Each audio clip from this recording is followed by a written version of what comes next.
but that's not going to be your last weight class.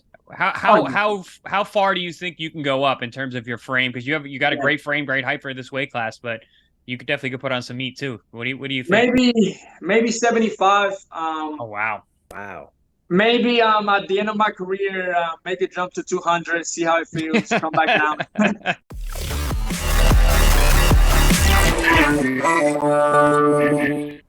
Welcome to Spotlight Interview. I am George Jakovic with the champions Chris Algieri and Paulie Malignaggi, and we're talking to a future world champion, unbeaten junior middleweight prospect, Xander Zayas. Xander, thank you for joining us here at ProBox. Man, thank you guys. Thank you guys for the opportunity. Blessed to be here and excited for the next step, December 9th. Yeah, you got a big fight December 9th, and we're going to talk about that. But I wanted to ask you, it seems like you've been around forever and you're only 21 years old, but you kind of have been around forever because Top Rank signed you when you were 16 years old. Yeah. So you've been on the scene for a long time. I guess my first question is it hard to be patient as a fighter because you've been a pro for 4 or 5 years now? Is it hard for you to stay patient? Do you want more, or are you just trusting of the course that you're on? Man, I started so young. It wasn't hard to stay patient. It was just a matter of taking the right steps in the right direction, continue to listen to the corner. But once you get into those rankings, and once you start claiming those rankings, and you get your first regional belt and your first international belt, you start knocking on that door, and it's a bit more frustrating to get the opportunity. But I know that it's just a matter of time. It's just a matter of, again, just being patient. Just listen to the team and to the company that is behind me. They want me to do good. They want me to perform. They want me to be a world champion. So now it's just a matter of time. Yeah, Xander, you have been one of my favorite, if not my favorite prospect around for a number of years. I've been telling everyone around me, but you're now entering contender status. Mm-hmm. These kinds of fights, the way that you've been progressing, and especially the way you've been performing lately, you're knocking on that door and you're right there. So what is your timeline?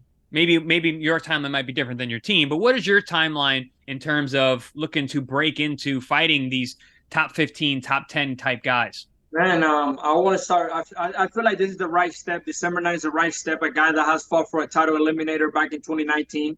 A guy that could box. A guy that has good speed in his hand, in his feet. Just to take that next step, show everybody that I'm ready for the next level. Former world champions, former contenders, top 15 guys. I feel like that's the next step for 2024, and that's something that I want to continue on building. Xander, you said they signed you when you were 16 years old, Top Rank. Yes. That's interesting, man, because when you're in the amateurs, you get like these scouts that sometimes come up to you, right? When you're at the nationals, and for me, in my personal situation, I remember seeing guys that I used to see on TV with champions all of a sudden coming up to me and talking to me. If they signed you at 16, what age were you when they started talking to you, man? Because I remember my last year as an amateur. We used to travel everywhere. I was ranked in the U.S. In multiple divisions. And I was going into my last nationals. We knew it was the last nationals because we already had a lot of managers talking to me. Obviously, I don't want to mention name, but a lot of people came up and they were like scouting me. Hey, this is what we offer. We would like you in our team. And December came around, and we sat down with my manager, Peter Khan. I knew him before then, but never had a conversation with him about turning pro. And my coach is a really good friend of him.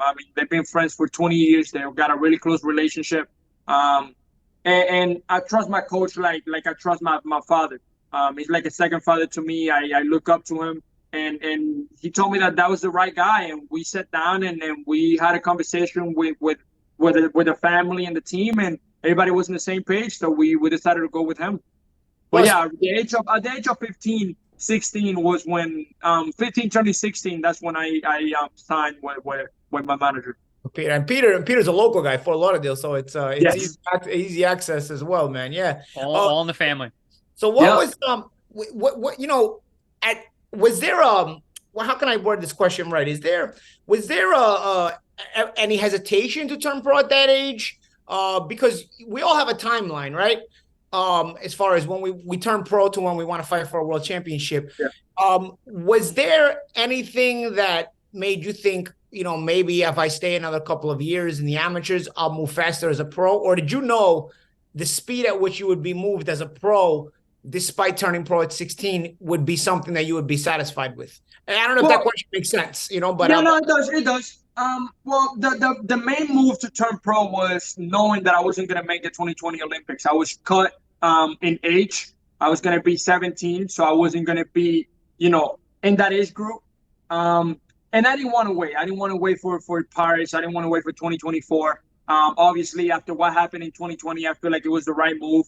And at that age, when we decided to turn pro, we knew that we wanted to take everything step by step. That I was still young. That I was still a kid. That I was still growing into my man's body, into my man's strength. I believe I still doing it. So overall, I think that was the main reason we turned pro. And that's the main reason we actually took everything step by step. I feel like if I would have stayed a little bit longer to 2024 Olympics, they would have moved me a lot faster. Well, Xander, you turned pro so early. I mean, I can't imagine being 16 years old and signing a pro contract. And I'm sure from the outside, a lot of people look at that and they say, wow, this kid's got it made. But you had to sacrifice a lot, I imagine. Can you talk about some of the sacrifices you had to make since you've been a pro since 16? Man, I remember when they announced the signing, I was in a field trip for school. I was in 11th grade. Wow. So, we right there and there, we had to cut school. We went online. So I had to cut out, or not cut out, but I didn't get to spend as much time with my friends from school because I was doing homeschooling. So I could train in the morning and train in the afternoon and have more time to get ready for my professional debut. And overall, I feel like not just me, but every athlete, every high-level athlete had to sacrifice their youth years to become who they are or become who they want to become in the future. And I feel like with me, it was nothing different. I sacrificed a lot. I feel like my family sacrificed a lot. My sister didn't have a quinceañera because I had to travel. My father and mother have never been to a vacation just them by themselves because I had to travel. So I feel like overall everybody make a great sacrifice to put me in this position right now, and for that I'm grateful. Yeah, champ, we've all been through that. Trust me, the juice is worth the squeeze. You're gonna look back, all the things that you missed, and all the people who really matter are not going to judge you, and they're going to be proud of you and happy, and they're not going to worry about you missing out on these different things. And that's fact. Something that my dad always tells me is like, man, sacrifice now, enjoy later. At some point in my life, I'm gonna be so well in my life. I'm gonna be already accomplished with everything that I want to accomplish, that I'll be able to sit back and now enjoy life. Travel everywhere that I want to travel. Do everything that I want to do. But for now, it's just keeping my head down, keep going forward, keep moving forward, and just keep getting better. Xander, we talk about we use the word sacrifice a lot when we're coming up the ladder, and when, just this career in general, right? It requires a lot of sacrifice. It requires a lot of dedication. That obviously you're living that, but I think it's safe to say that, it's a sacrifice that not only, like the champ Chris said, that is worth the squeeze, but it's also a sacrifice that we actually learn to love, for sure. I think that if we are not passionate about something that we love, we can never get really good at it. The difference is not just working hard, but being passionate and enthusiastic about it. So yes, you're missing vacations, you're missing trips. I can remember myself when I was young, my friends all going to Cancun during spring break and all this other stuff, and I'm getting ready for nationals, but I felt like at the time, I don't know what I'm missing, because at the time I never went to Cancun for spring break anyway. But I know what I would be missing if I go to Cancun. I would be missing the chance to prepare for something great that excites me, and the thrill of victory, and that used to excite me. Because before we make all the money, we get addicted to winning. For sure. I think that's the sacrifice is certainly the right word. But I also feel like if guys like you didn't love it, you wouldn't be able to be as good at it. You know, there's also No, a love there, you know, where it doesn't feel like that's work. facts. I mean, not everybody has the love to wake up at 5 in the morning to go run 5-6 miles. I mean, you gotta love it. You gotta enjoy it. You gotta have that mindset that you gotta be crazy enough to let's do it. Let's go. I gotta do 12 rounds today. Let's do it. I gotta run 5 miles. Let's do it. I feel like, yeah, you definitely gotta be crazy enough. And like you said, at that time, I mean, even now, I don't know what it is to go to Cancun. I don't know what it is to go to a club. I don't know what it is to go anywhere. I mean, I've never been, so I don't know what I'm missing. All I know is that I'm winning. I'm doing what I love. I'm enjoying the ride. I'm with my family. I'm with my people around me, and I feel like that's worth a lot more than just going to Cancun for a weekend. Yeah, sometimes it's better not to know what you don't know. Xander, you know, when people ask me why I'm so high on you, I always tell them it's because he's very disciplined and he lives the lifestyle. You're one of those guys who lives in the gym, and that's going to take you very, very far in the sport. I want to ask you what this means. This fight's right around the corner, like, and not time-wise. I mean, literally, it's around the corner where you live. You know, and that's a new part of your career. How does that feel? I'm sure you're gonna have a big crowd there. And, you know, does that add anything extra for you to make sure that you're putting a little extra work in the gym or making sure you go out there and do what you do? Man, Chris, the way I'm looking at it, obviously excites me, makes me happy that I'm 15 minutes away. I don't have to take a plane. I hate planes. So it definitely excites me. But overall, I'm taking it just another venue, another night. This is the most important fight of my life because it's the next step towards making my goals come true. Overall, the hard work has been there since day one. The dedication's been there. The push from me, from my team, the willingness to get better has been there. So I don't feel like nothing has changed just because I'm 15 minutes away from home. All my people are going to be there, and I'm excited for that. I'm happy for that. I'm happy for all my fans that bought tickets. But overall, it's just another night. I got to go out there and perform because if I don't, nobody else is going to do it for me. Xander, most people, if some people might be watching this interview, we didn't mention you're from Puerto Rico, the very boxing rich country of Puerto Rico. And for years, everyone's saying this is the next Puerto Rican boxing superstar, like Miguel Cotto, Felix Trinidad. That the pressure of filling that role, is it something that you're aware of? Have you felt that? No, overall, it's hard. I mean, a lot of people call it pressure. I mean, I don't see it that way. I feel like it's a motivation. It's something that makes it again. It makes me happy. That's a good word. I want to make it happen. I want to make my people proud. But at the end of the day, I gotta go my own route. I gotta take my own steps. I gotta grow into my men's strength. I gotta develop. I gotta keep getting better. And as long as the people is happy with that, I'm happy with it. I know I will. When the time is right, I will make them excited, and I will accomplish everything that I want. But for now, I just gotta stay focused. Xander, what are your thoughts on the junior middleweight division? You're talking about how you're moving now into that contender status. You're starting to enter that door. So now at this point is when you probably start to look at the overall upper level of the weight class, because those are potential guys that you could be fighting. You know, I think when we're prospects, you know, I think some prospects look at the champions, but most of the time when you're a prospect, whoever the champions are probably are not going to be the champions. I'm not going to be there for sure. I remember as a prospect, I was not really looking at who the champions were because I felt like by the time I got there, they would be different anyway, and they were.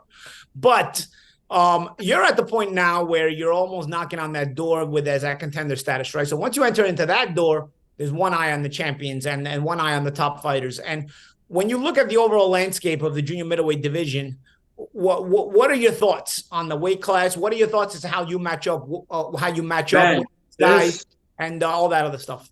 There's a lot of good fighters. I mean, just starting off, Jesus Ramos, even though he lost his last fight, an amazing fighter. Sebastian Fundora, even though he lost his last fight, great fighter. Erickson Lubin.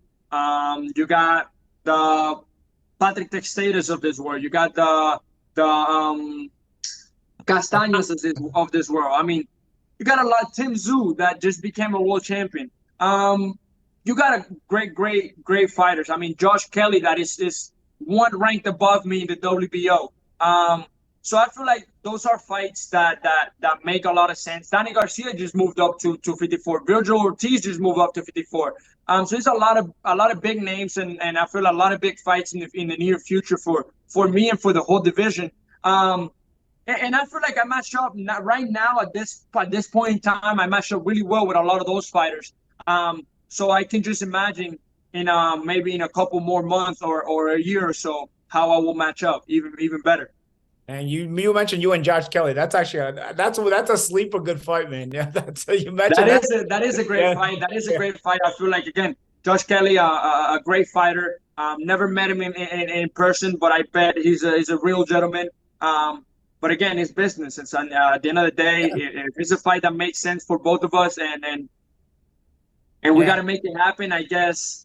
And it's competition. We got to make it happen. It's competition. That's how it works. Yep. Well, I Xander, love that fight. Paulie's a secret. Paulie's an under the cover matchmaker for ProBox. He mentions these great matchups, and we're like, ooh, okay. Xander, you're 21, so we're talking about 154. But I mean, how long do you think you can maintain that weight? Because again, you're only 21. You're still, they talk about man strength and man body. How long do you think you want to stay at 154? How long can you stay at 154? I'm getting a world title at 154. Okay. I'm getting a world title at 154. I feel amazing. I feel great making weight. I have great people behind me, perfecting athletes. I mean, they work with Terence Crawford, Shakur Stevenson, just to name a few. So they know what they're doing.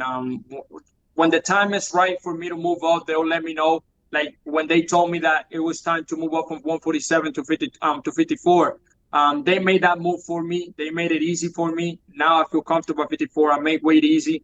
And I feel like I'm just close. I'm close to winning a world title at 54. It's just a matter of time, maybe a year or so, to like get my title shot. So Puerto Rico, we talked about you being from Puerto Rico. Paulie's fought Miguel Cotto. I've been to Puerto Rico. I was a producer with HBO, so I got to spend some time with Miguel Cotto in Puerto Rico. Can you just give, for the people that don't know, a sense of how big the sport of boxing is in Puerto Rico? Man, boxing is kind of like baseball. They're like competing to see which one is the biggest sport in the island. If you're not a baseball player, you're a boxer. If not, maybe a basketball player, but most of the time it's baseball and boxing. People love it. People get together. People love watching their champions fight. I mean, I wasn't alive when Tito Trinidad used to fight, but my mom tells me stories, and it was crazy. And even when Miguel Cotto fought, I mean, I was there, and I was able to be together with my family and the whole island, and it was just an amazing experience. So they really support you, they really love you, and if you do the right things, and if you stay humble, and if you just continue to move forward, they'll support you to the end. You make me feel old, having never seen Felix Trinidad fight. I thought the same thing, Paulie. He said I wasn't alive when, man. Thank you, Xander. I'm an 02 baby, man. That's crazy. 02. Yeah, I mean, I think we're talking about the weight, and you said you're making it easy. You want to fight at 154, but that's not going to be your last weight class. How far do you think you can go up in terms of your frame? Because you got a great frame, great height for this weight class, but you could definitely put on some meat too. What do you think? Maybe 75. Oh wow.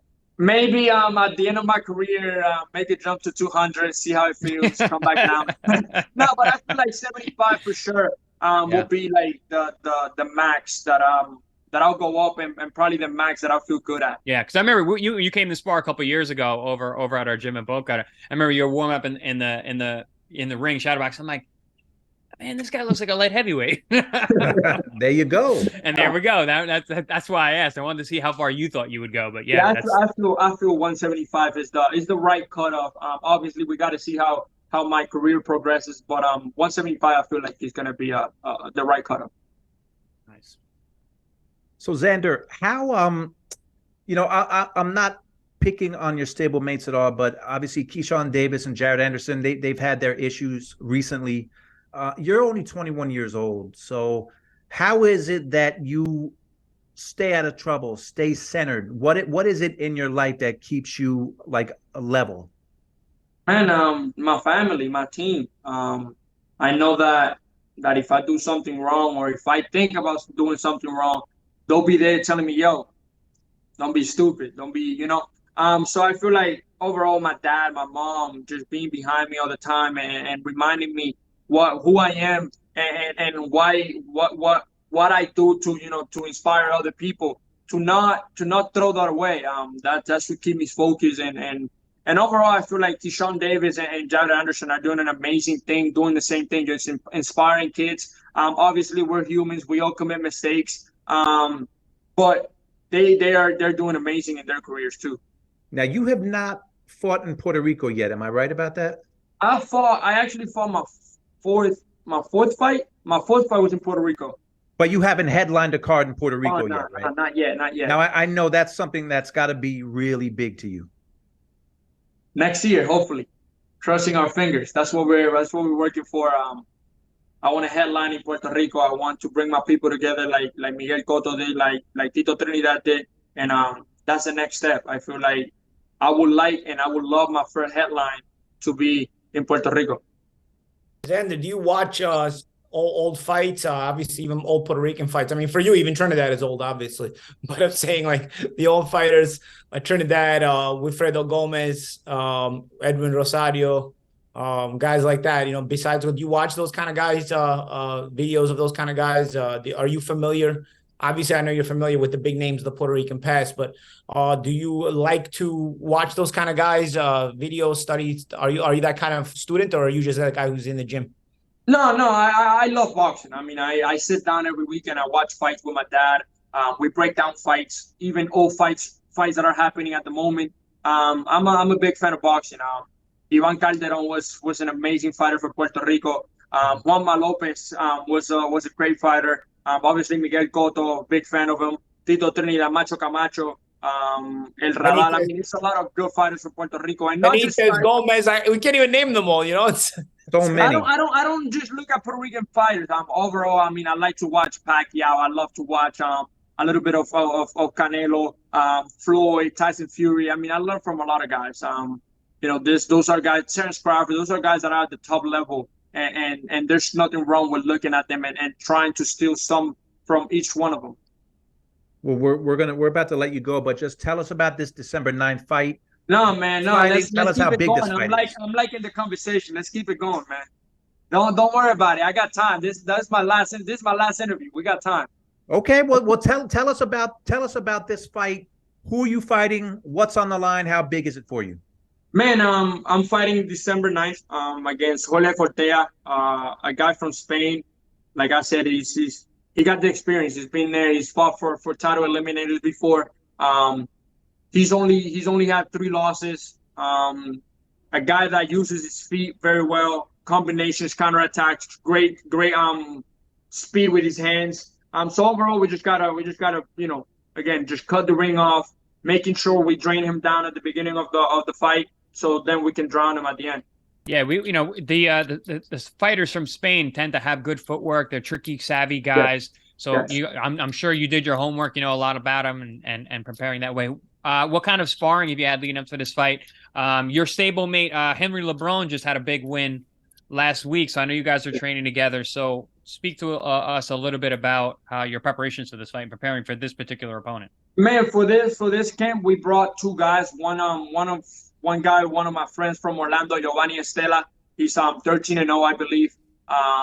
He got great movement with his feet.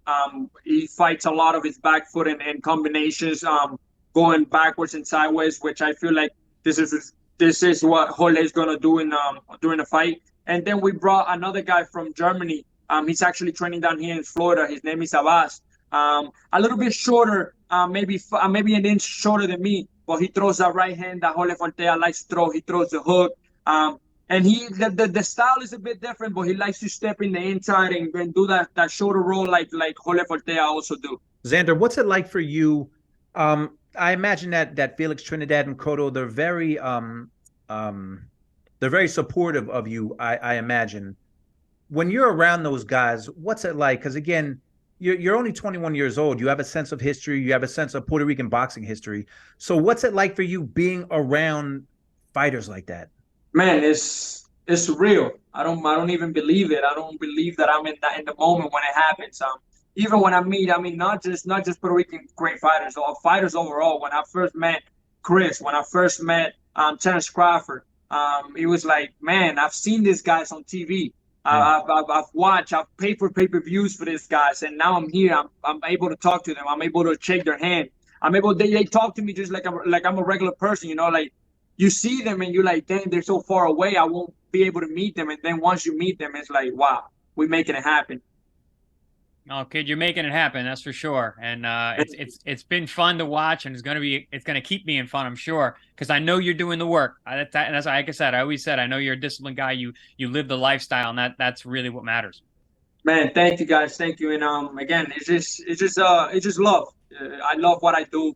I take it serious every day. I know the sacrifice and the hard work that my family and my team has to put into this. And I can't take that for granted. At the end of the day, it comes down to what I do in the gym, and I promise you guys that I'm training my hardest every single day of my life. Xander Zayas, unbeaten junior middleweight prospect, got a big fight December 9th. Xander, thank you so much for the time. We appreciate it. We want to have you back. Don't forget, that's December 9th. The future junior middleweight champion of the world has a fight, and we will have him back on ProBox TV. Make sure you subscribe, download the app, click on the link, because look at your screen. This is what you get with ProBox TV. Not me. You're looking at me. You get champions and future champions. So make sure you download it. ProBox TV is your boxing channel.